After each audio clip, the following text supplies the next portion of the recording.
Hello नमस्कार साथियों, आप सभी को स्वागत है आपके अपने चैनल हार्डवेयर स्टडी वाला में। दोस्तों जैसा कि हम सभी आप पढ़ रहे थे कि C G L C H S L या एम टी एस के क्वेश्चन को पढ़ रहे थे एस एस सी से रिलेटेड, उसी का कोई क्लास आज हम लोग करने जा रहे हैं जो जी के जी एस से रिलेटेड होंगे और काफ़ी इम्पोर्टेंट होंगे। जो भी लोग अगर C G L C H S L या एम टी एस का फॉर्म भरे या तैयारी कर रहे हैं या तैयारी करना चाह रहे हैं उनके लिए काफ़ी इम्पोर्टेंट होने वाला है। दोस्तों अगर आपके दोस्त सर्कल में भी कोई लोग, अगर जो भी लोग इन एसएससी की तैयारी कर रहे हैं उन्हें भी ये क्लास शेयर कर सकते ताकि उनका भी तैयारी अच्छे से हो सके।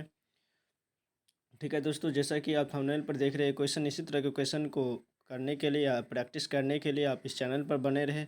और चैनल पर पहली बार विजिट किए हैं तो चैनल को सब्सक्राइब मत भूलिएगा और वीडियो को पूरा वॉच करके जाइएगा। ठीक है दोस्तों, चलिए आपका ज़्यादा समय न लेते हुए क्वेश्चन की ओर बढ़ते हैं। आपका पहला क्वेश्चन है यूएस स्टार्टअप। आपका पहला क्वेश्चन है यूएस स्टार्टअप सेतु कार्यक्रम किसने शुरू किया था? बताएंगे दोस्तों, यूएस स्टार्टअप सेतु कहाँ कार्यक्रम किसने स्टार्ट किया था? हम ऑप्शन पढ़ते हैं। ए में है अमित शाह, बी में आदित्यनाथ योगी और सी में है योगी आदित्यनाथ, बी में और सी में है पीयूष गोयल और डी में है नितिन गडकरी। क्या होगा दोस्तों? एक पहला नंबर क्वेश्चन का आंसर बताएंगे। अगर आप लोगों को क्वेश्चन का आंसर पता है तो ज़रूर बताएंगे, और नहीं पता है तो नोट कर लेंगे। और दोस्तों मेरा पिछला वाला क्लास नहीं देखे तो वो भी क्लास प्लेलिस्ट में जा कर के देख सकते हैं। तो दोस्तों पहला नंबर क्वेश्चन का आंसर बताएंगे। तो दोस्तों इस क्वेश्चन का आंसर हो जाएगा ऑप्शन सी सही हो जाएगा। ठीक है, पीयूष गोयल। ठीक है, चलिए अगले क्वेश्चन की ओर बढ़ते हैं। दूसरा नंबर क्वेश्चन है 2011 की जनगणना के अनुसार भारत में साक्षरों की संख्या डैश मिलियन है। कितने मिलियन है? हम ऑप्शन पढ़ते ए में 769.5 मिलियन, बी में 767.5 मिलियन, सी में 763.5 मिलियन और डी में 765.5 मिलियन है। क्या होगा दोस्तों दो नंबर क्वेश्चन का आंसर?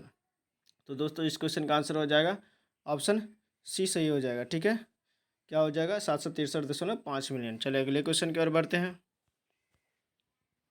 तीसरा नंबर क्वेश्चन है पारिस्थितिकी तंत्र शब्द निम्नलिखित में से किसके द्वारा प्रस्तावित है, यानी किसने दिया है? हम ऑप्शन पढ़ते हैं। ए में है ट्यूरेसन, बी में एजी टेंसले, सी में है लिंडमैन और डी में है ग्रीनेल। कौन क्या होगा दोस्तों? पारिस्थितिकी तंत्र किसने दिया था? तीन नंबर क्वेश्चन का आंसर बताएंगे। तो दोस्तों इस क्वेश्चन का आंसर हो जाएगा एजी टेंसले। ठीक है, ऑप्शन बी सही हो जाएगा। ये ऑप्शन बी सही हो जाएगा, एजी टेंसले। चलिए अगले क्वेश्चन की ओर बढ़ते हैं। तीन नंबर क्वेश्चन, निम्नलिखित में से कौन ग्रैमी पुरस्कार जीतने वाली पहली भारतीय महिला संगीतकार थी? यानी महिला संगीतकार, भारतीय महिला संगीतकार कौन था जो ग्रैमी पुरस्कार जीता था? हम ऑप्शन पढ़ते ए में है नीति मोहन, बी में है सालमली गुलखरे, सी में है श्वेत पंडित और डी में है तन्वी शाह। क्या होगा दोस्तों? सी नंबर क्वेश्चन, तीन नंबर क्वेश्चन का आंसर बताएंगे। सॉरी, ये चार नंबर क्वेश्चन है। चार नंबर क्वेश्चन का आंसर करेंगे दोस्तों। चार नंबर क्वेश्चन का आंसर बताएंगे। तो दोस्तों इस क्वेश्चन का आंसर हो जाएगा तन्वी शाह। ठीक है, तन्वी शाह। एक सेकेंड दोस्तों। हाँ, ये चार नंबर क्वेश्चन है तो इस क्वेश्चन का आंसर क्या हो जाएगा? ये तन्वी शाह हो जाएगा। ठीक है, चार नंबर क्वेश्चन का आंसर क्या हो जाएगा? तन्वी शाह। चलिए अगले क्वेश्चन कर बढ़ते हैं। पाँच नंबर क्वेश्चन, भारत का चुनाव आयोग पहली बार कब बहुसदस्यीय निकाय बना है? चुनाव आयोग जो है कब पहली बार बहुसदस्यीय निकाय बना है? हम ऑप्शन पढ़ते ए में 1985, बी में 1994, सी में 1989 और डी में 1995। क्या होगा दोस्तों? पाँच नंबर क्वेश्चन का आंसर बताएंगे। तो दोस्तों इस क्वेश्चन का आंसर हो जाएगा 1989। ठीक है, ऑप्शन सी सही हो जाएगा, 1989। ठीक है, चलिए अगले क्वेश्चन कर बढ़ते हैं। छठा नंबर क्वेश्चन है सहारा मरुस्थल। सहारा मरुस्थल निम्नलिखित में से किस महाद्वीप में स्थित है? मतलब कहाँ है, किस महाद्वीप में स्थित है? हम ऑप्शन पढ़ते हैं। ऑस्ट्रेलिया, बी में है अमेरिका, सी में है दक्षिण अमेरिका और डी में है उत्तर अमेरिका। कहाँ होगा दोस्तों? कहाँ पर है सहारा मरुस्थल? कहाँ पर है दोस्तों? छः नंबर क्वेश्चन का आंसर बताएंगे। तो दोस्तों इस क्वेश्चन का आंसर हो जाएगा ऑप्शन बी। ठीक है, अमेरिका में है सहारा मरुस्थल। कहाँ पर है? अमेरिका में है। ठीक है, कहाँ पर है? अमेरिका में। चलिए अगले क्वेश्चन की ओर बढ़ते हैं। सातवां नंबर क्वेश्चन है निम्नलिखित में से किस नृत्य शैली की उत्पत्ति दक्षिण दक्षिण भारत में नहीं हुई थी। निम्नलिखित में से किस नृत्य शैली की उत्पत्ति दक्षिण भारत में नहीं हुई थी? दक्षिण भारत में नहीं हुई थी। हम ऑप्शन पढ़ते ए में भरतनाट्यम, बी में कुचिपुड़ी, सी में कथकली और डी में सत्रिया। क्या होगा दोस्तों? 7 नंबर क्वेश्चन का आंसर बताएंगे। 7 नंबर क्वेश्चन का आंसर बताएंगे तो दोस्तों इस क्वेश्चन का आंसर हो जाएगा ऑप्शन डी सही हो जाएगा। ठीक है, सत्रिया का जो है वो दक्षिण भारत से संबंधित नहीं है, नई उत्पत्ति हुई थी। चलिए अगले क्वेश्चन की ओर बढ़ते हैं। 8 नंबर क्वेश्चन, मानेखेट के कृष्ण तृतीय का संबंध किस राजवंश से था? कृष्ण तृतीय का संबंध किस राजवंश से था? हम ऑप्शन पढ़ते ए में राष्ट्रकूट, बी में पाल, सी में चेर और डी में है गुर्जर प्रतिहार। क्या होगा दोस्तों? 8 नंबर क्वेश्चन का आंसर बताएंगे तो दोस्तों इस क्वेश्चन का आंसर हो जाएगा ऑप्शन ए सही हो जाएगा, राष्ट्रकूट। ठीक है, राष्ट्रकूट हो जाएगा, ऑप्शन ए सही हो जाएगा, राष्ट्रकूट। चलिए अगले क्वेश्चन की ओर बढ़ते हैं। 9 नंबर क्वेश्चन है, सोडियम क्लोराइड के क्रिस्टल जालक में सोडियम को कितने ऋणायन घेरते हैं? कितने ऋणायन घेरते हैं? हम ऑप्शन पढ़ते हैं ए में 6, बी में 7 और सी में 9 और डी में 8। क्या होगा दोस्तों 9 नंबर क्वेश्चन का आंसर? 9 नंबर क्वेश्चन का आंसर बताएंगे तो दोस्तों इस क्वेश्चन का आंसर हो जाएगा 6, ऑप्शन ए सही हो जाएगा। ठीक है, 6 ऋणायन जो है घेरते हैं। चलिए अगले क्वेश्चन की ओर बढ़ते हैं।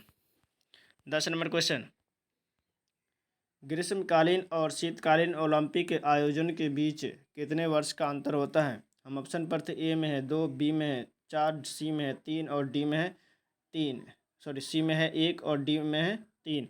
10 नंबर क्वेश्चन का आंसर बताएंगे तो दोस्तों इस क्वेश्चन का आंसर हो जाएगा 4 वर्ष का अंतर होता है। कितने वर्ष का? 4 वर्ष का अंतिम अंतर होता है। चलिए अगले क्वेश्चन की ओर बढ़ते हैं। 11 नंबर क्वेश्चन, किसी अर्थव्यवस्था के भुगतान संतुलन खाते का संबंध डैश से होता है? किससे होता है? हम ऑप्शन पढ़ते ए में कृषि क्षेत्र से, बी में बाह्य क्षेत्र से, सी में निजी क्षेत्र से और डी में सरकारी क्षेत्र से। क्या होगा दोस्तों? 11 नंबर क्वेश्चन का आंसर बताएंगे। 11 नंबर क्वेश्चन का आंसर बताएंगे तो दोस्तों इस क्वेश्चन का आंसर हो जाएगा बाह्य क्षेत्र से होता है। किससे होता है? बाह्य क्षेत्र से होता है। चलिए अगले क्वेश्चन की ओर बढ़ते हैं। 12 नंबर क्वेश्चन, उस चरण की पहचान करें जो अपघटन का हिस्सा नहीं है। उस चरण का पहचान कीजिए जो अपघटन का हिस्सा नहीं है। हम ऑप्शन पढ़ते ए में अपचय, बी में लीचिंग, सी में ह्यूमिफिकेशन और डी में है मिट्टी का क्षरण। क्या होगा दोस्तों? 12 नंबर क्वेश्चन का आंसर बताएंगे तो दोस्तों इस क्वेश्चन का आंसर हो जाएगा ऑप्शन डी से हो जाएगा, मिट्टी का क्षरण। चलिए अगले क्वेश्चन की ओर बढ़ते हैं। 13 नंबर क्वेश्चन, निम्नलिखित में से किस भारतीय राज्य में शंकुधारी पेड़ पाए जाते हैं? शंकुधारी पेड़ किस में पाए जाते हैं? हम ऑप्शन पढ़ते ए में उत्तर प्रदेश, बी में मध्य प्रदेश, सी में उत्तराखंड और डी में बिहार। क्या होगा दोस्तों 13 नंबर क्वेश्चन का आंसर? तो दोस्तों इस क्वेश्चन का आंसर हो जाएगा उत्तराखंड, ऑप्शन सी सही हो जाएगा। उत्तराखंड में पाए जाते हैं शंकुधारी वृक्ष। ठीक है, चलिए अगले क्वेश्चन की ओर बढ़ते हैं। 14 नंबर क्वेश्चन, निम्नलिखित में से क्या ग्रामीण बैंकिंग की संस्थागत संरचना का भाग नहीं है? हम ऑप्शन पढ़ते हैं ए में वाणिज्यिक बैंक, बी में साहूकार, सी में क्षेत्रीय ग्रामीण बैंक और डी में है सहकारी और भूमि विकास बैंक। क्या होगा दोस्तों 14 नंबर क्वेश्चन का आंसर? बताएंगे 14 नंबर क्वेश्चन का आंसर तो दोस्तों इस क्वेश्चन का आंसर हो जाएगा साहूकार। ठीक है, ऑप्शन बी सही हो जाएगा, साहूकार जो है ये भाग नहीं है। ठीक है, चलिए अगले क्वेश्चन की ओर बढ़ते हैं। 15 नंबर क्वेश्चन है, नागभट्ट निम्नलिखित में से किस राजवंश के राजा थे? नागभट्ट जो है किस राजवंश के राजा थे? हम ऑप्शन पढ़ते ए में है रेड्डी, बी में प्रतिहार, सी में है काकतीय और डी में वर्धन। क्या होगा दोस्तों 15 नंबर क्वेश्चन का आंसर? 15 नंबर क्वेश्चन का आंसर बताएंगे तो दोस्तों इस क्वेश्चन का आंसर हो जाएगा प्रतिहार। ठीक है, प्रतिहार वंश के राजा थे। ठीक है, किस वंश के राजा थे? तो ये प्रतिहार वंश के राजा थे। चलिए अगले क्वेश्चन की ओर बढ़ते हैं। 16 नंबर क्वेश्चन, प्लासी का युद्ध इंग्लिश कंपनी और बंगाल के नवाब के बीच किस वर्ष लड़ी गई थी? हम ऑप्शन पढ़ते ए में 1857, बी में 1750, सी में 1850 और डी में है 1757। कब लड़ा गया था दोस्तों? 16 नंबर क्वेश्चन का आंसर बताएंगे तो दोस्तों इस क्वेश्चन का आंसर हो जाएगा ऑप्शन डी सही हो जाएगा, 1757। क्या हो जाएगा? 1757। ठीक है, 1757। चलिए अगले क्वेश्चन की ओर बढ़ते हैं। 17 नंबर क्वेश्चन, निम्नलिखित में से किसने वर्ष 1971 में पद्म विभूषण पुरस्कार जीता था? हम ऑप्शन पढ़ते ए में है एस स्वामीनाथन, बी में राजीव नारायण, सी में है उदय शंकर और डी में है देवजानी जलिहा। क्या हुआ दोस्तों? 17 नंबर क्वेश्चन का आंसर। तो दोस्तों इस क्वेश्चन का आंसर हो जाएगा उदय शंकर। ठीक है, ठीक है। किसने जीता था? तो उदय शंकर पुरस्कार जीता था। ठीक है। तो दोस्तों आज का क्लास यहीं पर एंड करते हैं। आप लोगों को क्लास कैसा लगा कमेंट में ज़रूर बताइएगा, और मेरा पिछला क्लास नहीं देखे तो प्लेलिस्ट में जा करके देख सकते हैं। अगर आप लोगों के दोस्त सर्कल में भी अगर कोई एसएससी का तैयारी करे तो उन्हें भी ये क्लास शेयर कर सकते हैं, ताकि उनका भी तैयारी अच्छे से हो सके और अपने तैयारी को बेहतर कर सकते हैं दोस्तों।